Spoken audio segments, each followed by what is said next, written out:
These latest headlines from ABC15 are sponsored by Lerner and Rowe Injury Attorneys. One call, that's all. Hi there, I'm Jamie Warren with your afternoon update from ABC15 Arizona.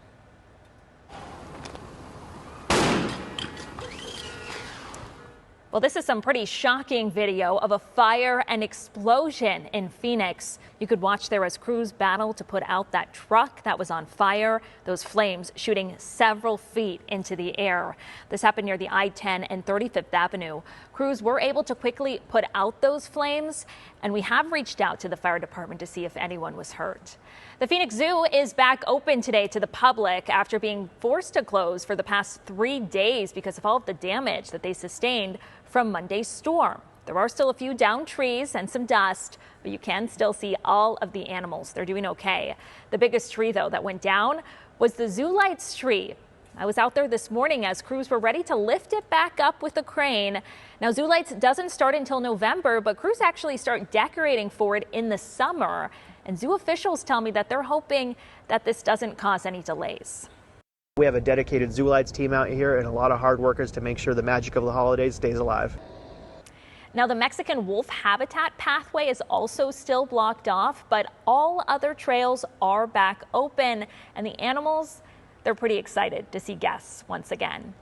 In an all-new Operation Safe Roads report, the city of Scottsdale's police department says that they are getting $115,000 in grants to tackle traffic safety. The money from the Office of Highway Safety will be funding education and enforcement efforts. $60,000 will go towards speed awareness programs and reckless driving, with another $55,000 focusing on pedestrian and bike safety. The goal is to reduce the number of serious and deadly collisions.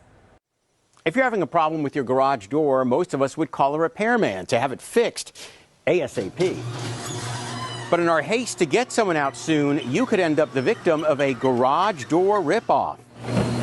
Jamie O'Neill encountered a problem. A spring snapped on her garage door. You can see him in this crevice here. But that was just the start of her troubles. I got on my phone and did a Google search for garage door services near me. She called the first company she found. It was for one spring, $400 out the door, for 2 springs, $500 out the door. The price sounded reasonable, but she says the worker who arrived in an unmarked van slapped on additional fees. He initially agreed, and then it was knock, knock, knock. There's a problem. Let's add more parts, more money. He said the garage needed new cables. So by the time we get done, it's not just springs, it's springs, drums, cords, braces. Her total bill, $1,258. He gets the work done and the garage door doesn't work. And this is our warehouse. Bradford Rogers is a manager at PDQ Doors, a top-rated door installer. He says shady garage door repair companies have become a major problem, saying some have even pretended to be with his company. Sometimes those competitors aren't necessarily legitimate competitors. They are illegal operations posing as a legitimate garage door company, and they're really not. He says a repair person should have an ID and a marked truck like this. If you need garage door help, the Better Business Bureau has this advice. Don't simply call the first company that pops up in a search. Make sure you're dealing with a local business with a local address. Check for reviews and ratings. And before work begins, have a written estimate. They're fast talkers. They make you feel like you're getting a deal when really you're not. So you don't waste your money. John Matteries, Scripps News Group.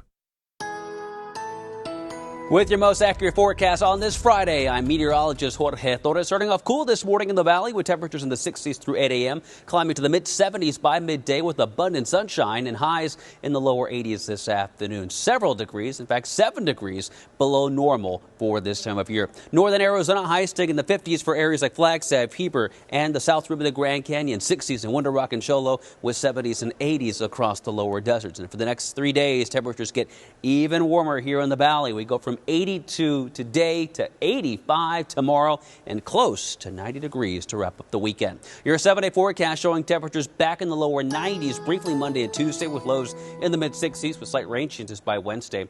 In the high country, we're back in the mid-60s for the weekend, close to 70 degrees early next week with your chance of rain in Flagstaff returning by Wednesday for now at just 20%. The highs cooling down into the lower 60s and lows in the low to mid-30s.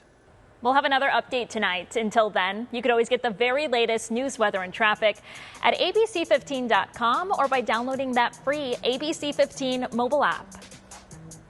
These latest headlines from ABC15 are sponsored by Lerner and Rowe Injury Attorneys. One call, that's all.